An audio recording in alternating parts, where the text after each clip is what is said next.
I think it's really important when it comes to prospecting. A lot of folks that I speak to are still trying to grasp what is the message that's going to connect. And I'm talking about a company that doesn't know anything about you, maybe hasn't heard of your company before, trying to get a meeting with the executive. How do I do it? What messaging do I put together?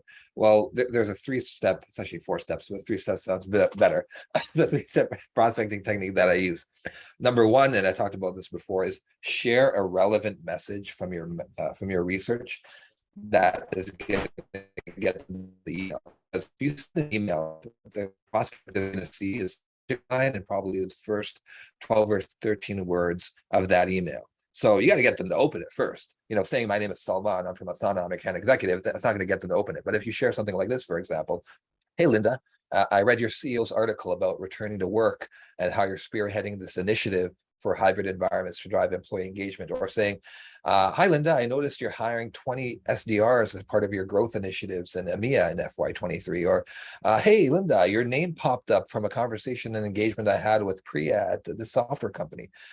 Sharing something that builds a point of view and is relevant, that ties to the conversation that you're going to have. The second point is focusing on the problem. I kicked it off in this webinar. Focus on the problem and speak their language versus the solution and capabilities that you provide. For example, I worked with a colleague or an individual who sells a CDP, customer data platform solution. And I said, let's outline what the problems that you solve for, not the capability, because I guarantee you, if you ask 10 AEs, what is the problem that you solve for? What do you provide?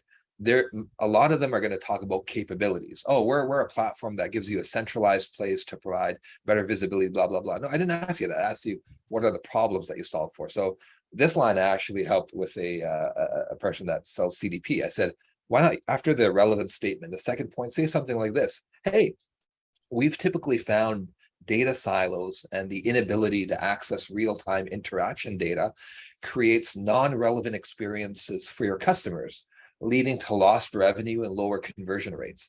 What I did in that sentence, I help articulate the problem in the customer's language, the impact of that problem, and the KPI that is affected by that problem. Listen to it again. We typically found data silos and the inability to access real-time interaction data creates non-relevant experiences for customers. So that's a problem impact. Another KPI, leading to lost revenue and lower conversion rates.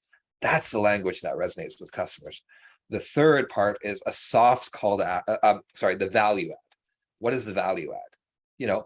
The company X eliminates this problem by providing a single view of your customer that consolidates real-time data from online and offline, leading to an increase in conversion and can improve customer loyalty. So a soft value add about, hey, we eliminate the above problems and we provide this with results and this impact to the company. And then what I like to end off on before the CTA, the call to action, is psychologically customers feel the message resonates with them if other people in their industry are leveraging it. So I typically say, if we have a couple of companies in their industry using it, you don't even have to drop names. I'll say, hey, by the way, a couple of your industry peers are actually leveraging our platform today and seeing positive outcomes or seeing growth. And then a soft CTA. I'm not a big fan of asking for time. I'm not going to ask the stranger, can you book 15 minutes on my calendar next week? Do you have some time? I'll usually just say, hey, are you curious to learn more or share thoughts? I know a couple of folks, Armand Farouk and 30 Minutes of President's Club, and a couple of others use this. Hey, would you be opposed to taking a peek? Open to sharing thoughts and just end it off. So in a nutshell, something relevant is the first, focus on the problem, the second, which outlines the impact and the KPI that's being impacted, the soft value add of your platform, mention a couple of industry peers that are using it, and curious to learn more. You can probably do that in less than 100 words, by the way, so it's not lengthy. General rule of thumb I have is that if you send an email and you open it up in your phone, and if you have to scroll, it's too long.